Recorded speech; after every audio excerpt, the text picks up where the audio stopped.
Bonsoir et bienvenue à notre rendez-vous hebdomadaire Mental de femmes, l'émission où nous abordons sans détour les sujets liés à notre bien-être émotionnel, social et surtout mental.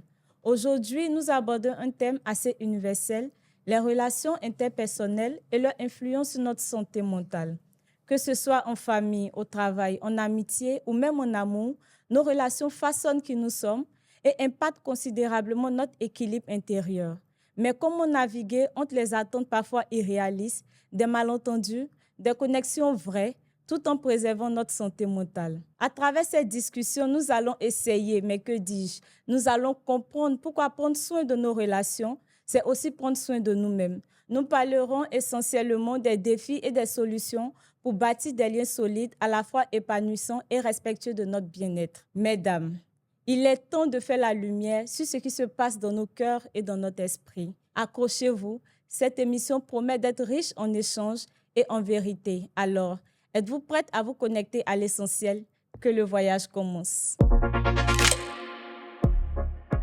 Ce soir, je reçois sur mon plateau deux éminents invités. Nous avons avec nous un expert, le coach Yomo, qui n'est plus à présenter à notre public. Il est assez connu pour ses conseils, surtout bien avisés pour chaque situation que nous traversons. Moi, je l'ai suivi à plusieurs reprises et je sais qu'il est la personne adaptée ce soir pour vous. À côté, j'ai avec moi mademoiselle Alexandra Mbadama, qui va également nous partager son expérience en tant qu'aînée d'une fratrie de 10 enfants. Justement, il y a assez de questions à se poser. Bonsoir, coach. Bonsoir. Bienvenue sur mon plateau. Merci beaucoup. Je suis très ravie de vous recevoir. Le plaisir est partagé. Merci, coach. Bonsoir, Alexandra. Bonsoir. J'espère que ça va. Oui, ça va. Et que vous êtes prête vraiment à nous partager votre histoire. Parce que le but, justement, c'est de pouvoir aider certaines jeunes filles qui traversent ces mêmes situations à pouvoir se relever, justement, trouver les solutions et savoir qu'elles ne sont pas seules. Elles ont des personnes, en fait, qui sont à côté d'elles et aussi qui souhaitent les aider. Ça va? Oui, ça va. D'accord, merci. Alors, coach, pour débuter cette discussion, je me demandais, dans les relations interpersonnelles, c'est vrai que nous incluons vraiment tout type de relations, familiales, amoureuses, amicales. Mais si aujourd'hui, nous en arrivons à un point où ces relations impactent surtout par moments négativement notre santé mentale, n'est-ce pas parce qu'on n'a pas bien défini les bases dès le départ? Oui, on peut dire ça. On peut dire ça. Un élément qui est fondamental dans la vie au quotidien, c'est les bases. Vous voyez, pour construire une maison, il faut absolument tenir compte en fait du type de fondation que vous allez mettre en place en fonction du type de maison aussi que vous souhaitez bâtir. On ne fait pas la fondation d'une maison basse comme on ferait la fondation d'un immeuble, voyez. Et je pense que les bases sont quelque chose d'extrêmement important à définir dans une relation. J'aime beaucoup ce que disent les Saintes Écritures, en tout cas pour ceux qui sont chrétiens, ils peuvent voir ça dans leur Bible. Il est dit que deux personnes ne peuvent pas marcher ensemble sans s'être convenues. Voyez, donc c'est une sorte d'image de convention. Qu'est-ce qu'on s'est dit? Sur quoi on s'est entendu dès le départ? Alors, on va peut-être mettre les relations en deux tableaux. Et il y a les relations que j'appelle les relations imposées par la vie. Donc, famille, parents, frères et sœurs, etc. On ne choisit pas. On ne choisit pas de Et vivre de puis, cette façon. voilà. Donc, du coup, on ne peut pas mettre des bases en tant que telles à nos rapports avec nos parents. Voilà, vous naissez dans une famille, vous avez parfois des parents un peu toxiques parce que ça existe, hein, une mère toxique, un père toxique. Généralement, ça va être des parents qui eux-mêmes sont en mal de vivre et qui vont essayer donc de faire passer ce mal de vivre-là sur leurs enfants ou sur l'entourage. Alors, à ce moment-là, comment je gère? Je gère en fonction des ressources que j'ai. Ces ressources-là peuvent être des proches. Ces ressources-là peuvent être d'autres membres de la famille. Ces ressources-là peuvent être des tantes, des cousines, etc., vers qui je peux me tourner pour essayer d'évacuer le trop-plein, on va dire, de stress que cette relation familiale ou parentale peut générer. À côté de cela, il y a ce que j'appelle les relations que la vie nous donne de choisir. Amis, connaissances, etc. Et sur le parcours, vous aurez des amis que l'école va vous donner, vous aurez des amis de quartier, vous aurez des amis que l'université, etc., ou l'environnement professionnel va vous donner. Et pour ceux-là, c'est important, en fait, vous-même, de savoir quelles sont les valeurs Que que vous vous avez. Et ça, Voilà. c'est très important. Ce n'est pas aux autres de faire le travail. Ce n'est pas aux autres de faire le job. Parfois, j'entends des gens me dire, ah, mais c'est à la personne de savoir ce que je veux. Non, la personne n'a pas à savoir ce que tu veux. C'est à toi-même Toi. d'abord, dans un premier temps, de savoir quelles sont les valeurs, c'est quoi le style de personne que tu as envie d'attirer à toi. Parce que nous sommes Exactement. finalement le reflet des personnes qui nous entourent, hein, Ah, qu'on le merci. veuille ou pas. Oui. Un célèbre penseur disait que nous sommes la somme des Sommes 5 personnes que nous côtoyons le plus. Exactement. Donc, si vous côtoyez 5 personnes, vous serez la sixième personne, en C'est ça. fait, en vrai. Donc, c'est clair que si j'ai une certaine éducation, une certaine vision de la vie, certaines valeurs qui sont fondamentales pour moi, dont l'intégrité, le respect, le partage, l'éthique, etc., c'est clair que lorsque je vais rencontrer des personnes en face de moi, je vais essayer d'étalonner les rapports que nous avons là sur la base de ce qui compte pour moi. Donc, si la personne en face de moi a une façon de vivre qui ne me correspond pas, la question que je dois me poser, c'est qu'est-ce que je fais vraiment avec cette personne-là? Je fais vraiment dans cette relation. Exactement. Est-ce que ça me convient? Est-ce que ça me convient à mes convient? valeurs? Mais après, ce n'est pas toujours aussi simple. Pourquoi? Eh bien, parce qu'il y a une dimension qui est liée aussi au tempérament et à la personnalité. Vous savez, il y a des personnes qui ont une personnalité qui est telle qu'elles ne savent pas dire non.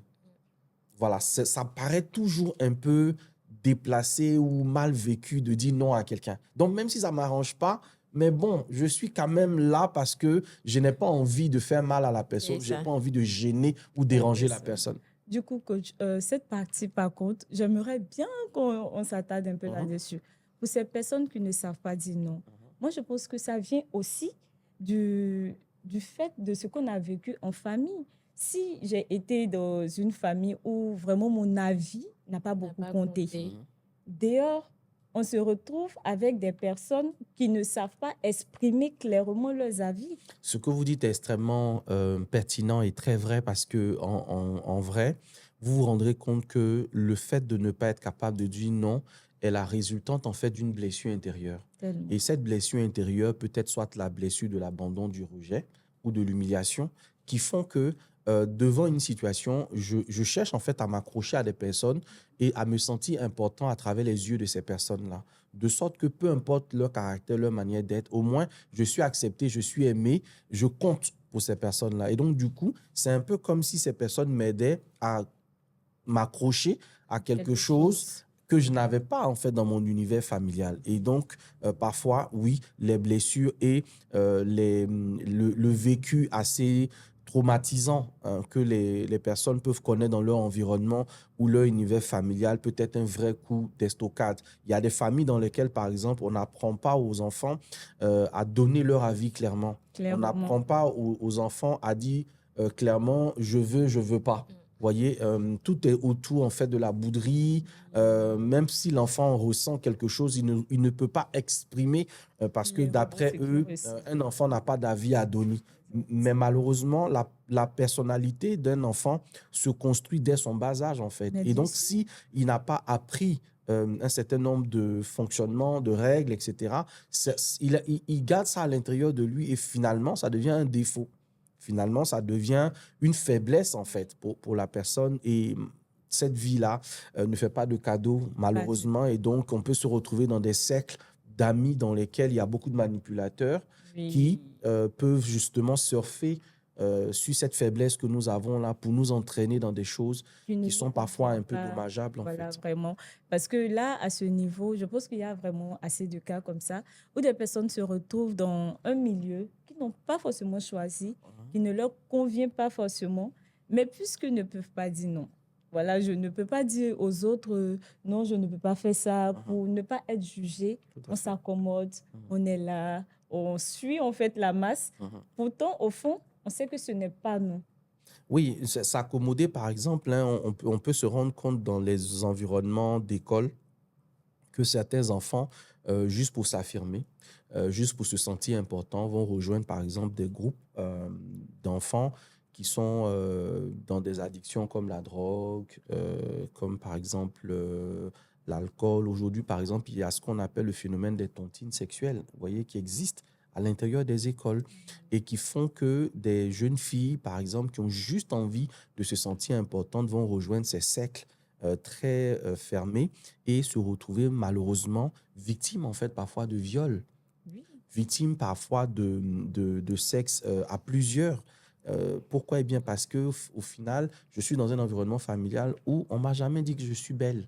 On m'a jamais dit que je suis intelligente. On m'a jamais Voilà, dit oui, certaines choses. C'est toujours en fait des propos qui cassent. On est dans des environnements familiaux, malheureusement en Afrique en particulier, et en Afrique de l'Ouest plus particulièrement, où les parents ne sont pas très expressifs en fait sur leurs émotions. Le volet d'intelligence émotionnelle est un peu mis de côté, ce qui fait que si vous êtes dans un environnement familial, on vous dira toutes les choses que vous ne devez pas faire. C'est un peu comme si on éduquait nos enfants à ne pas faire seulement des choses, mais on ne leur disait pas clairement ce qu'ils il doivent doit faire. faire. Si je suis dans un environnement familial, que je fais des choses bien, il n'y a pas de problème, on ne parlera pas. Mais le jour où je fais quelque chose qui n'est N'est pas pas correct, bien. on va me taper là-dessus. Ce qui fait que l'enfant est parfois inhibé. Il ne sait pas exactement ce qu'il veut. Vous savez, ce n'est pas parce que vous ne savez pas ce que vous, enfin, que vous savez ce que vous ne voulez pas, que vous savez ce que vous voulez, hein. Il y a des personnes à qui vous La allez grande dire, par nuance quand exemple, même. oui, oui, il y a des personnes à qui vous allez dire, est-ce que tu veux de l'eau? Il va te dire non. Qu'est-ce que tu veux? Je ne sais pas. Ça, c'est vrai. Vous comprenez? Et c'est des personnes qui deviennent des adultes dans les couples et qui finalement, ça devient compliqué de lui dire qu'est-ce que tu veux manger, il ne sait pas. Mais ce qui est sûr, quand il est midi, il a faim, il faut qu'il Oui, mange. il sait qu'il Donc, doit voilà, manger, il y a mais c'est quand pas ce même, qu'il veut voilà, il y a manger. quand même une distorsion du comportement ou de la façon de faire qui tire vraiment, en grande majorité, son origine de l'univers familial, mais pas que. Parce qu'en Afrique, ce n'est pas seulement dans la famille que Qu'on la construit personne un se enfant. construit, hein. Parfois, la personne a grandi avec des tuteurs pour la plupart, ou la personne, pour des raisons d'études, a dû s'éloigner de son cercle familial et malheureusement s'est retrouvée chez les protégés, voilà, à devenir protégée chez un proche d'un parent, etc. Et parfois, la misère que ces personnes-là vivent dans ces familles d'accueil, qui sont parfois des amis à la famille, des amis au père ou des amis à la mère, font que malheureusement, beaucoup de jeunes gens ou de jeunes filles vont avoir des déviances comportementales qui n'ont pas été présentes dans les premières heures de leur vie en famille, dans leur vraie famille. Parfois, dans la famille d'accueil, on me maltraite entre guillemets. Les enfants même de la femme ne touchent à rien. C'est moi qui dois tout Oui, faire. on se lève Pour un la peu tôt, petite on erreur fait que je peux tout. commettre, on peut comme on dit là, me dire mon vrai nom. On Va peut parler comme sortir. à Abidjan. Et du coup, je me retrouve dans un environnement comme ça, à apprendre énormément de choses sur moi. Donc, quand je me retrouve dans un groupe où on peut me dire, je peux m'affirmer, je me rends compte que je peux dire ce que je pense, me rends compte que la personne en face de moi m'apprécie, la personne m'écoute ou m'entraîne vers des personnes qui m'entendent et m'écoutent, eh bien, je suis une proie en fait. J'ai l'impression d'être écouté ou d'être entendu, mais malheureusement, ces personnes-là peuvent m'entraîner dans pas mal de choses et c'est comme ça, malheureusement, qu'on se retrouve avec des personnes qui tombent dans la prostitution, dans la drogue, dans l'alcoolisme, Vraiment etc., qui, etc. qui dévie vraiment Exactement. beaucoup Donc à tous voilà les un petit vices. tableau quand même assez triste, Oui. mais il est important aussi aujourd'hui de faire comprendre que des émissions comme celle que vous faites et bien d'autres vont sensibiliser davantage les hommes, les femmes, les pères, les mères dans cette génération-là à prendre conscience. C'est vrai que peut-être qu'à notre génération, il y a des choses que nous n'avons pas eues. Il y a un certain rapport que nous n'avions pas avec nos parents, mais il est tout aussi possible dans la génération actuelle de guérir de ces blessures-là à travers le type de rapport que nous avons avec nos propres enfants. Ah, merci, coach. C'était, je voulais même pas même qu'on Très s'arrête enrichissant. parce que vraiment, on abordait vraiment tous les sujets. Mais moi, je souhaiterais revenir sur un point. Oui. On a parlé des relations familiales Mhm. qu'on ne choisit pas. Mhm. Donc, souvent, dans les liens avec les parents, nous avons pas mal de petites blessures qui nous emmènent un peu à commettre ces erreurs-là dans nos relations avec les autres. Mhm. Du coup, si nous devons définir les bases d'une relation avec quelqu'un, je me dis, est-ce que dès les premiers instants, je m'arrête? Non, moi je suis comme ça, moi je suis comme ça, moi je suis comme ça. Non, ça devient un peu rigide. Mais comment vraiment établir ces bases solides dans nos nouvelles relations? Ok. Voilà, je veux dire que ce soit en relation, surtout les relations amicales, un peu professionnel aussi. Parce qu'en amour, en général, les gens ont tendance à faire ça. Dès le départ, on dit qui on est, on dit un peu nos attentes. Donc, dès le départ, ça va. Seulement qu'après aussi, il y a des dégâts, il y a des personnes qui sont vraiment dépendantes de manière affective. Mais en amitié, j'ai vu quelqu'un, on s'est côtoyé, j'ai aimé sa présence. Je lui dis pas en même temps que moi, je fais pas ça, moi, je fais pas ça. Comment, dans ce cas, établir en fait les bases d'une relation très solide qui, en même temps, préserve moi, ma santé mentale et mes valeurs? D'accord.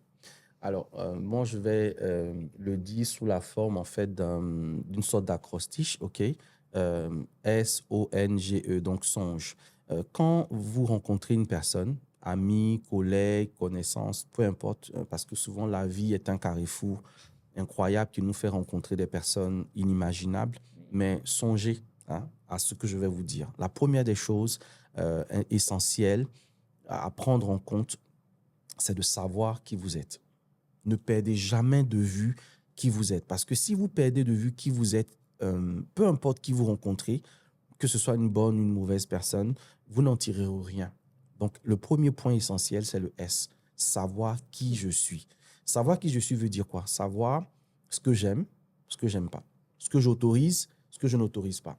Ce qui me blesse profondément ou pas. Donc, si je le sais, alors maintenant, la deuxième chose que je vais faire, c'est le O, c'est observer les gens. Les gens redisent beaucoup de choses. Moi, je suis ci, je suis ça, j'aime ci, j'aime pas ça. Mais observez les gens parce que ce que les gens sont concrètement au quotidien, dans les actes qu'ils posent, est plus parlant que ce qu'ils disent. Que leur parole. Donc, soyez observateur tout simplement. Et regardez si la façon dont cette personne parle, regardez si la façon dont cette personne se comporte, regardez si la façon dont cette personne traite les autres ressemble à la façon dont vous aimeriez qu'on vous parle, qu'on vous traite et qu'on se comporte avec vous. Avant de commencer à dire si j'aime pas. Vous n'avez pas surtout besoin de vous asseoir avec les gens, mais si vous êtes observateur, ça va vous permettre de vous éloigner plus facilement des personnes qui ne vous conviennent pas. Donc ça, c'est la deuxième chose. La troisième chose, il ne faut pas être négligent des choses que vous constatez. Vous savez, des fois, dans les interactions que vous avez avec les gens, ils vous ont parlé d'une certaine façon. Après, ils se sont excusés. Non, vraiment, ce n'est pas ce que je pensais. Et on est passé. Et puis, vous êtes passé là-dessus. Vous avez négligé ce détail-là. Que ce soit en amour, en amitié ou dans la vie professionnelle, les gens vont tester votre capacité à réagir à certaines choses ou pas. Avant que quelqu'un ne commence à mal se comporter avec vous, elle a essayé une première fois. Elle a vu que c'est possible. Elle a vu que ça peut passer, en fait. Donc, ne soyez pas négligent. Quand quelque chose ne vous convient pas, trouvez le moyen de dire que ça ne vous convient pas. En fait, on ne fera rien en vrai. Il ne faut pas avoir peur, en fait. Qu'est-ce qui va se passer? Il va se passer quoi de grave? C'est de dire avec beaucoup de politesse, avec beaucoup de courtoisie, non, ça, tu ne me le refais plus. Cette attitude-là, non, ça ne passe plus. Après, vous n'avez pas besoin de le faire en public. Vous n'avez pas besoin d'humilier la personne. Mais trouvez le bon canevas ou le bon créneau, mais dites à la personne. De préférence, avant que cette journée ne passe. Après, quelqu'un me dira, mais coach, si ça se passe la nuit. Mais en tout cas, trouvez le moyen de ne pas laisser trop de temps passer pour attirer la personne, l'attention de la personne de manière factuelle sur ce qu'elle a dit, ce qu'elle a fait ou le comportement qu'elle a manifesté qui ne vous a pas plu. Donc ça, c'est le N, ne pas négliger. Le G, c'est ce que moi j'appelle très souvent guetter, en fait. Guetter la bonne opportunité. C'est-à-dire que des fois, les gens, quand ils viennent à vous, ne viennent pas toujours à vous sous leur vrai visage. Je ne sais pas pourquoi, mais bon, Nietzsche disait que l'hypocrisie, c'est la chose la mieux partagée par les humains. Mais parce que je pense que si je viens vers toi avec un mauvais comportement, parce que des fois, on connaît notre comportement, on sait qui on est en fait. Donc, je sais que si je viens avec ce comportement, sûrement, ça ne passera pas. Parce qu'au final, il y a beaucoup d'intérêts qui prévalent aux relations humaines. Mais généralement, les premières approches, c'est pas ce qu'on est directement qu'on présente, c'est ça. Même la manière de parler, on va avoir un ton assez doux, on va être vraiment assez correct. C'est ça. Déjà, en fait, Donc, c'est ça qu'on appelle finalement, en fait, l'impression sociale. Oui. On donne une impression sociale de quelqu'un qui est bien. Et c'est dans le vécu, dans le déroulement. Généralement, les spécialistes accordent à dire qu'il faut 21 jours pour découvrir la vraie identité d'une personne. 21 jours régulièrement. Oui, 21 jours, quand même, on voit la vraie nature. Oui, là, ça va sortir. Mais quelqu'un ne peut pas faire exprès de ne pas être lui longtemps. Il peut le faire de temps en temps. Mais tout le temps, à un moment donné, forcément, sa vraie nature va se manifester. Et c'est là où, justement, vous devez guetter les opportunités. Guetter les opportunités veut dire aussi que, des fois, oui, c'est peut-être pas l'autre qui est la mauvaise personne, c'est peut-être vous aussi. Parce que vous devez savoir qu'il y a ce qu'on appelle le choc comportemental. Je peux être quelqu'un de très calme, mais tu peux me pousser à bout par ta façon de faire.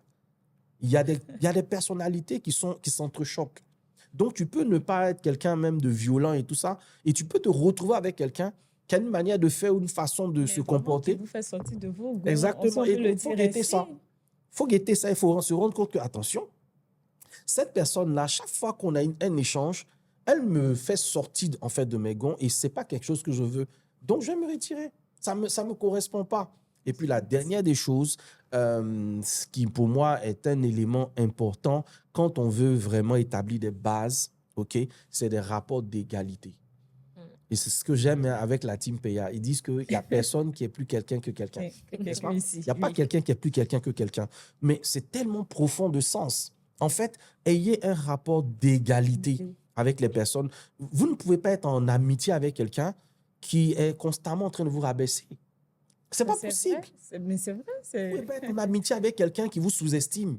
Et c'est pareil en matière de relations amoureuses. Il y a des personnes avec qui vous êtes en amour et c'est un peu comme si elles sont obligées d'être là. Elles ne vous apprécient pas, elles n'aiment rien chez vous. On ne te traite même pas bien, la personne n'apprécie pas être dans votre compagnie. Mais bon, tu n'aimes pas, mais tu ne laisses pas. C'est quoi le problème? En fait, ce sont des techniques de manipulation. On te fait croire qu'à la limite, c'est une opportunité que je te donne d'être avec moi. Mais si je ne me sens pas chanceux, au même titre que toi, d'être dans une relation avec toi, à quoi ça sert en fait qu'on soit en relation finalement? Parce qu'il y a forcément quelque chose que tu prends en étant avec moi. Il y a forcément quelque chose qui t'intéresse en moi. Et c'est important que toi-même, tu saches clairement qu'est-ce que les autres tirent de toi. Parce que sinon, tu es constamment manipulé. Tu es constamment dans une relation où tu es épuisé émotionnellement. Et ça aussi, c'est un autre signe. Avec le même E, c'est le niveau émotionnel. Vous savez, il y a des personnes avec lesquelles vous discutez et au niveau émotionnel, c'est comme si vous étiez rechargé dans vos batteries. Vous repartez complètement différent. Vous êtes heureux. Il y a des personnes qui ne vous donneront pas d'argent. Il y a des personnes qui ne vous donneront pas à manger. Mais dans leur présence, dans leur compagnie, vous oubliez tout. Parce que ce sont des personnes qui émotionnellement rechargent vos batteries. Mais il y en a d'autres avec qui vous échangez et vos batteries sont à plat. Moi, je les appelle les énergivores, en fait. C'est des personnes qui vont être constamment en train de parler de choses négatives. En leur compagnie, il n'y a jamais rien qui marche. Qui ne vous encourage en rien. C'est-à-dire que vous allez vouloir faire telle ou telle chose. Elles ne sont jamais positives dans leur manière d'être. Donc, qu'est-ce qui vous encourage, en fait, à être avec ce genre de personnes? Donc, vous voyez, avec le songe, vous arrivez simplement à développer en fait une façon de faire qui vous permet de faire attention avec qui vous êtes en amitié, en amour ou en relation professionnelle. Ah, merci, coach. C'est vrai que c'était une formule que moi, je ne connaissais pas, mais je pense que je vais désormais l'appliquer dans toutes mes relations. Le songe, déjà, le S, savoir qui vous êtes. Exactement. Le O, observer autour de vous. Parce que les gens diront beaucoup, mais agiront autrement. Exactement. Le N, ne pas négliger déjà les comportements qui ne sont pas en accord avec ce que vous voulez. Le G, guetter les opportunités. Le E, établir un rapport d'égalité. Ou un rapport émotionnel équilibré.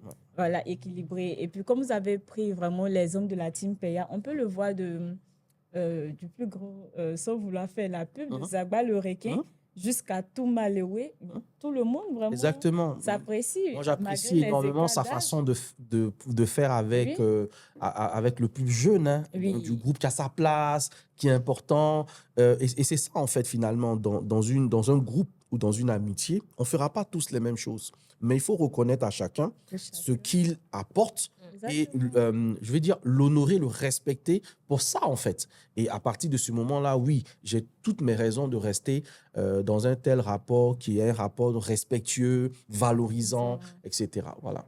Merci. Je vous en prie.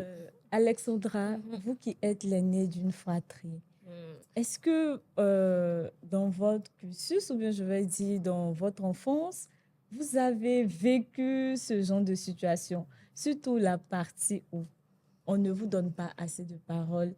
Est-ce qu'en tant qu'aîné, il n'y a pas un moment où vous êtes senti un peu rabaissé vis-à-vis de vos cadets? En fait, comment ont évolué en fait, les rapports entre vous et vos cadets et les parents également? D'accord. Merci d'abord pour la parole. Vous me ramenez très loin. D'abord, pour dire vrai, moi, j'ai pas su que j'étais aînée d'une famille très... Depuis le départ. Mes parents m'ont eu très jeune. Ma mère, 15 ans, mon père, 19 ans.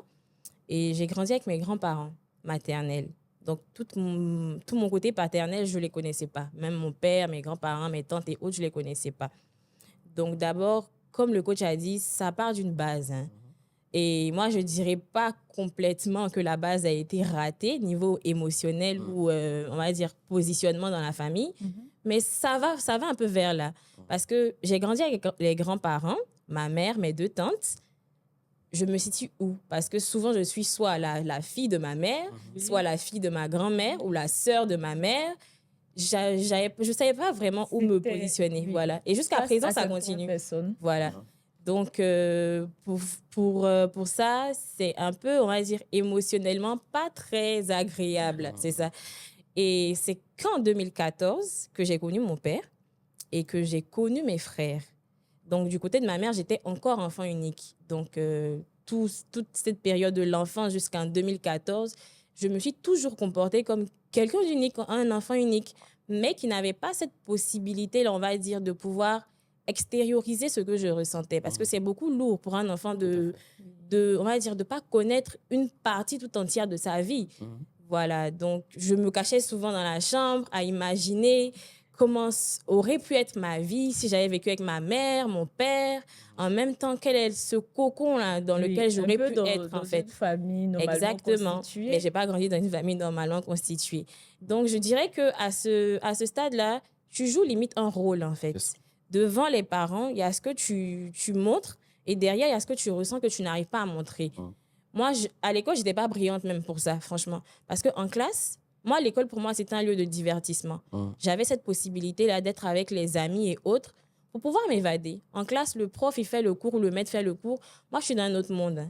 Je suis en train de rêvasser, en train de m'imaginer, je ne sais pas où, mais dans un endroit où je sais que soit je peux m'exprimer, soit je suis, on va dire, tranquille, quoi. On ne va pas venir, voilà, je ne pense même pas à la réalité.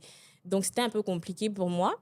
Et quand c'est très long, mais quand j'ai connu mes frères, j'avais pas encore d'autres frères du côté de ma mère. C'était que mes frères du côté de mon père que j'ai eu. On va dire, ils étaient... après moi, on va dire, il y avait 7 après moi, parce que le dernier n'était pas encore né. Donc, et là, vous les avez rencontrés en quelle année? En 2014. Oui, 2014. Eux tous en 2014. C'était un peu compliqué, franchement. Parce que là, on te prend, voilà, tu es l'aîné. Du jour au lendemain, on passe d'enfant à unique. Tu es challengé tout d'un coup, en fait, parce qu'on n'arrête pas de te dire, mais c'est toi que les autres vont suivre. Tu rencontres une nouvelle famille. Il y a un comportement que tu dois avoir là-bas. Vous savez, quand un enfant est dans une famille, il sait comment marcher. Et du côté de ma mère, je sais, bon, voilà comment je fais. Mais de l'autre côté, est-ce que ce comportement que j'ai ici sera accepté ou bien vu de l'autre côté? Surtout que les religions ne sont pas pareilles. Les comportements ne sont pas pareils. La façon de réfléchir n'est pas pareille. Limite, je me donne encore un rôle. C'est ça. Je vais en face. Ce qu'on me donne, je me dis, c'est en fonction de comment eux, ils se comportent là-bas que je vais me comporter. Mais tu n'as pas la possibilité de pouvoir, on va dire, déployer ou dire qui tu es vraiment.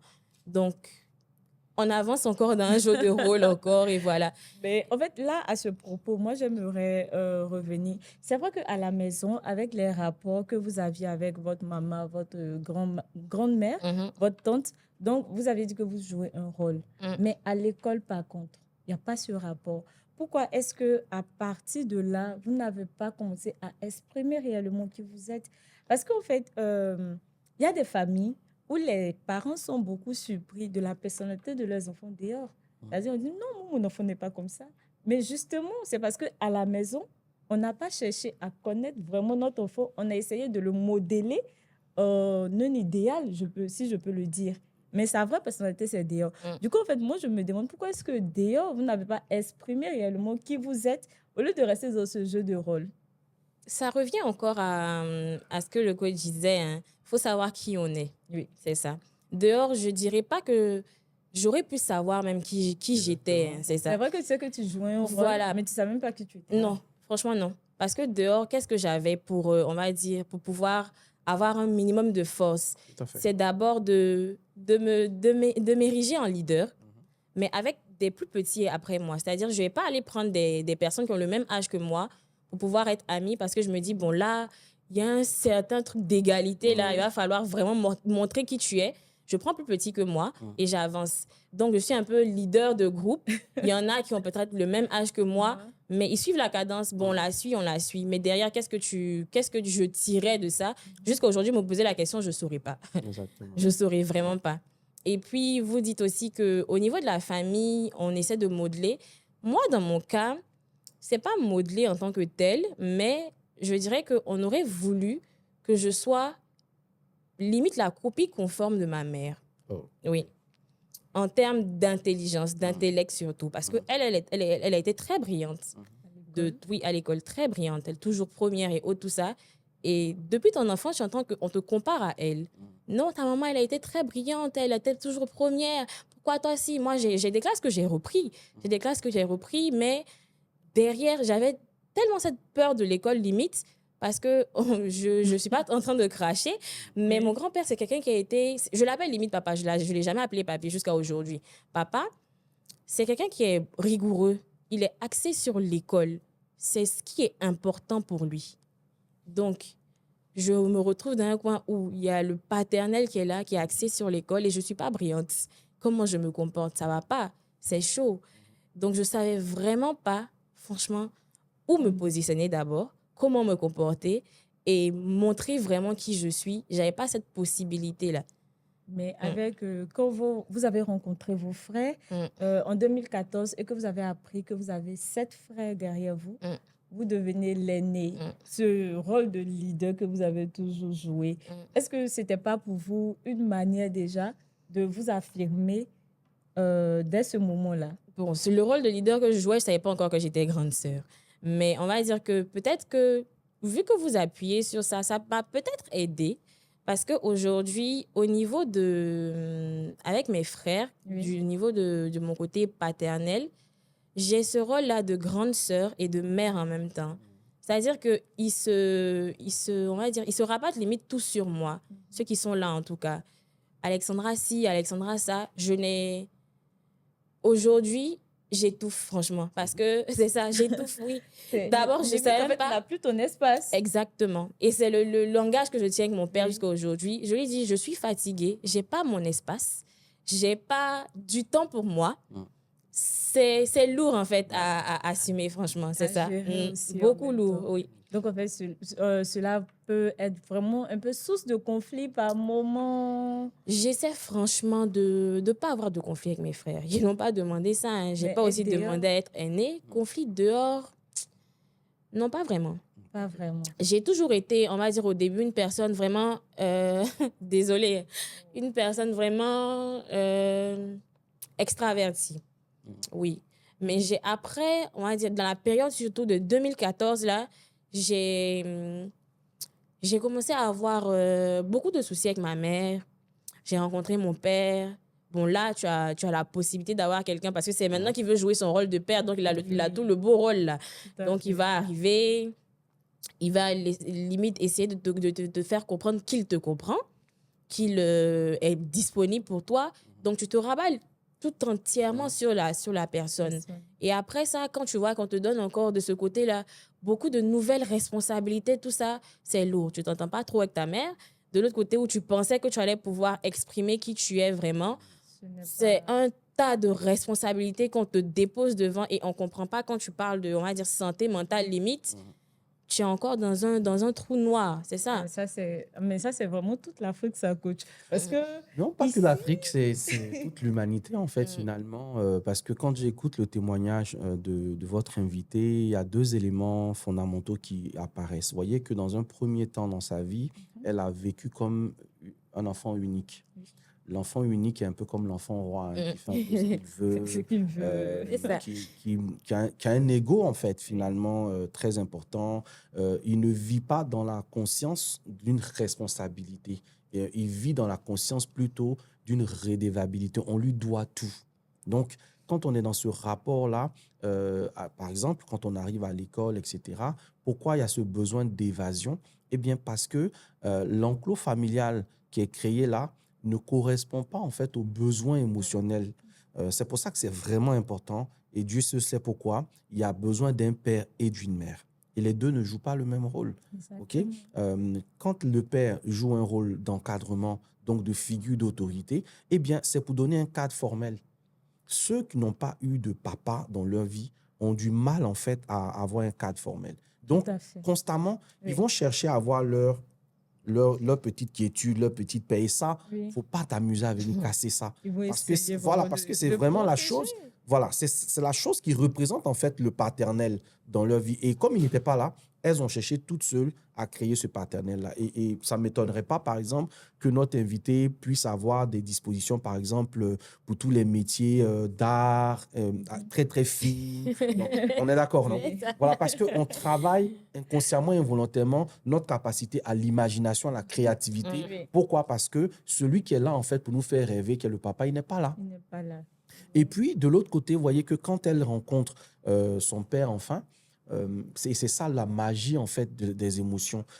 Toutes ces années passées en arrière, là, disparaissent subitement. Et là, une nouvelle relation commence, mais ce n'est pas l'adulte qui rencontre son père, c'est la petite fille qui Super. rencontre son père. Donc, elle a besoin de temps pour construire sa relation avec son père, que Jusqu'à voilà, l'âge on te adulte. demande de prendre la responsabilité de tes frères et sœurs. Donc, c'est un peu comme une petite fille de 5-6 ans qui doit s'occuper de ses frères et sœurs. Ça devient Donc, tout en à fait vrai, compliqué. ce qu'on appelle l'enfant intérieur en elle n'avait pas fini de grandir quand on lui a encore imposé un autre scénario de vie qui était qu'elle devait s'occuper de ses frères et sœurs. Et je pense que ça aussi, émotionnellement, ça rend un peu, ça rend super sensible. Oui. Ça rend super, super sensible, mais en même temps, c'est une force parce que le fait d'avoir vécu cette vie-là vous permet aussi d'avoir un instinct maternel particulier. Je ne sais pas si vous avez des enfants déjà, Non, pas encore. mais vous devez Mais pour vraiment l'avoir être, côtoyée un peu, voilà, je peux vraiment une le vraie maman, confirmer. etc. Elle est vraiment un peu comme ça. Pourquoi? Eh bien, parce qu'il y a eu les grands-parents qui ont joué un rôle. Vous savez que quand vos enfants sont éduqués par leurs grands-parents, ils n'auront pas la chance, en fait, d'être des enfants normaux. Oui. Voilà, parce que le côté émotionnel est trop présent et le côté rigueur aussi est trop présent. C'est comme si les grands-parents ne savaient pas faire la part des choses.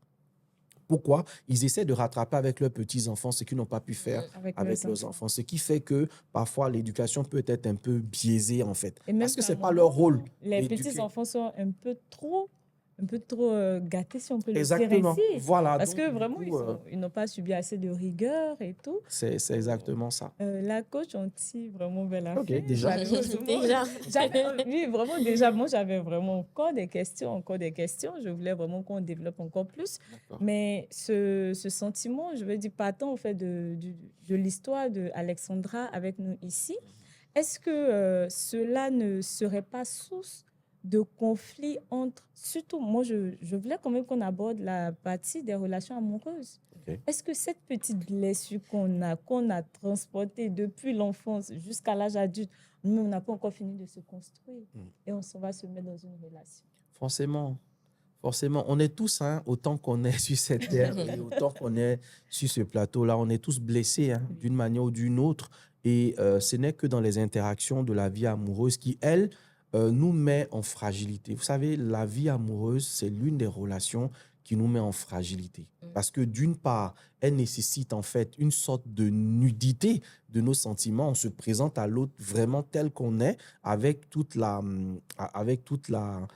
délicatesse qui est de faire savoir à quelqu'un on a un faible pour la personne d'ailleurs. Et du coup, on a des espoirs qu'on construit, ce qu'on appelle l'idéal. Donc, on commence à construire un idéal autour de la personne en estimant que parce que la personne nous aime ou bien parce qu'on aime la personne, elle devrait pouvoir combler tous les vides Exactement. que la vie a laissés en nous. Et c'est là où on est parfois un peu déçu. Pourquoi? Eh bien, parce que ce n'est pas parce que quelqu'un vous aime que la personne est forcément capable de régler tous vos problèmes. Votre Mais tout amoureux à n'est pas fait. un psychologue. Ah, mais C'est c'est ça. vrai. Votre amoureuse n'est pas une infirmière. Donc, ce n'est pas évident que la personne qui vous aime soit capable de réparer certaines blessures en vous. Or, vous êtes dit, vu que la personne m'aime, elle fera ceci. Vu que la personne m'aime, elle fera cela. Donc, Pourtant, vous ne demandez pas à la personne si elle en est capable et ce ou pas. qu'elle-même aussi voulait Exactement. dès le Donc, départ. du coup, oui, les relations amoureuses restent un creuset de révélation des blessures. Mais en même temps, je pense que si c'est nécessaire pour chacun d'entre nous, on doit travailler à notre développement personnel. C'est là où vraiment le développement personnel, le fait de découvrir sa personnalité, de travailler sur soi, de faire ce cheminement, de se découvrir, on en a parlé au cours de cette Oui. émission, mais ça reste un élément essentiel. Se découvrir, savoir qui on est, connaître notre histoire, être aligné en fait avec cet enfant intérieur que nous avons à l'intérieur de nous et puis ne pas se cacher en fait, ne pas se voiler la face. Oui, par exemple, telle ou telle attitude m'effraie. J'ai peur d'être seul, j'ai peur qu'on Voilà, aussi m'abandonne, cette j'ai peur. peur qu'on me laisse, etc. Et une fois que j'ai pris conscience de ça, je réalise que personne d'autre, à part moi-même, ne peut faire le travail en fait. Ni mon père, ni ma mère, ni mes frères, ni mes sœurs ne peuvent faire ce travail-là. À un Exactement. moment ou à un autre, il faudra que je m'arrête et que je traite profondément les blessures que j'ai à l'intérieur de moi. Et ça peut se faire avec l'aide des spécialistes. Ça peut se faire avec l'aide de la lecture. Si vous lisez Oui. énormément, ça peut vous aider à vous refaire. Et ça peut aussi se faire simplement par un chemin de spiritualité. Ça, c'est très important aussi. Il ne Très aussi faut important pas dans la vie négliger en fait, de la chaque démarche individu. spirituelle parce que Oui. ça nous permet effectivement de découvrir finalement notre identité, d'asseoir notre vie sur des bases beaucoup plus puissantes, ok? Et à partir donc de l'élévation de notre esprit par la prière, par la méditation, le fait de craindre même un être qui est supérieur, le fait de croire en un être qui est un peu plus que votre père et votre mère et qui est capable de faire infiniment au-delà de ce que votre papa ou votre maman aurait pu faire, ça vient combler toutes sortes de choses. D'ailleurs, dans le Paternoster, on dit notre Père qui est aux cieux.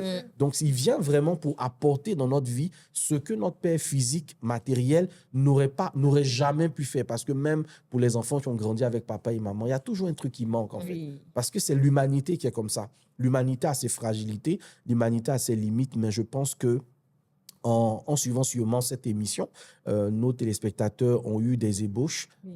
On ne peut pas en une Surtout fois nos tout jeunes donner. filles, nos OK? jeunes filles pour On ne qui peut nous pas en menons une ce fois tout combat. donner, mais j'espère en tout cas qu'en écoutant cette émission, ça va vous amener à retourner sur des éléments fondamentaux. La première des choses, comme je l'ai dit, il faut savoir qui tu es. Et pour savoir qui tu es, à l'intérieur de toi, pose-toi la question de savoir qu'est-ce qui me gêne quand j'entends, qu'est-ce qui me dérange quand je vois, qu'est-ce qui fait que je ne me sens pas vraiment moi quand je vis cela. Ça va vous permettre tout de suite là, pardon, de découvrir en fait ce qui fait votre particularité. Quand une chose vous dérange, quand une chose vous fait vous sentir mal, ça doit vous interpeller sur le genre de personne que vous êtes. Ne forcez pas. Quand quelque chose ne vous correspond pas, ne forcez C'est pas. pas Essayez de garder votre authenticité. J'aime beaucoup cette pensée de Oscar Wilde qui dit qu'il faut chercher à être vous-même parce que les autres sont déjà bien occupés. Exactement. Oui, oui, je connais aussi cette pensée. On dit toutes les autres personnalités sont déjà prises. Allez avec ce qui vous êtes. Donc, avant de donner vraiment le mot de fin à Coach Yoman, aujourd'hui, Alexandra, vous qui avez grandi, qui êtes une jeune fille, je pense que vous êtes passée au-dessus de tout ça. Est-ce que vous avez un dernier conseil à donner à nos jeunes filles qui nous suivent aujourd'hui, qui aussi passent par là? Voilà. D'abord, je ne dirais pas que je suis passée au-dessus de tout ça. On est encore dans le processus. Et ce que je pourrais dire aux jeunes filles aujourd'hui, c'est de pouvoir s'affirmer. De ne pas penser que dire, comme on l'a dit, dire non, c'est méchant. Ou dire ce qu'on pense réellement, c'est frustrer la personne qui est en face. Non, ça permet de se libérer et de pouvoir aussi se connaître, en fait. Je dis ce que je pense pour savoir ce que j'aime et ça revient encore à qui je suis, en fait. Voilà. Donc, établir les bases c'est ça, également établir les bases dans mes relations dans les avec les autres. relations, que ce soit avec la famille, avec, on va dire, son copain, les amis et autres, tout ça. Il faut vraiment se laisser aller. Il ne faudrait pas qu'on dise que quand je vais venir montrer qui je suis vraiment, peut-être qu'on va me prendre comme si ou on va jouer avec moi. Non, c'est pas ça. Libère-toi. La personne qui est en face aura la possibilité de voir qui tu es vraiment. Et d'accepter Voilà, vraiment et d'accepter qui qui vous tu es. êtes C'est fait ça. vraiment pour marcher ensemble. C'est ça. Merci De Alexandra. rien. Et coach, comme je l'ai dit, je prends votre mot de fin. Nous tirons vraiment allègrement à la fin de cette émission. C'est ça. Donc, c'est vrai que ce n'est pas ce que nous avons prévu. J'avais prévu plus d'échanges que ça. Je voulais vraiment qu'on aborde plus de questions. Malheureusement, on va s'arrêter là pour aujourd'hui. Est-ce que je peux avoir votre mot de fin? Mais déjà, merci pour l'invitation. C'est vraiment un plaisir coach. pour moi d'être sur votre plateau de podcast et de pouvoir partager le peu de savoir que nous avons avec l'ensemble des personnes qui suivent ou des abonnés qui sont sur votre canal. Et je veux qu'on retienne simplement le songe. Il faut retenir vraiment cela. Ça va vous aider au quotidien, que ce soit dans votre vie personnelle, interpersonnelle, dans votre vie professionnelle, amoureuse, etc. Savoir qui vous êtes est important. Ça permet de vous connecter aux personnes qui sont alignées avec vous. Observez autour de vous. Il y a des choses que nous ne pouvons savoir que lorsque nous sommes dans l'observation. Ne négligez pas les détails de la vie de tous les jours. Ne négligez pas les attitudes des uns et des autres. Ne négligez pas ce que les gens vous disent ou ce que les gens vous font. Ça peut être une vraie révélation de qui ils sont. Guettez les opportunités. Et guettez les opportunités ici, je le dis à une jeune femme qui m'écoute, les opportunités sont partout.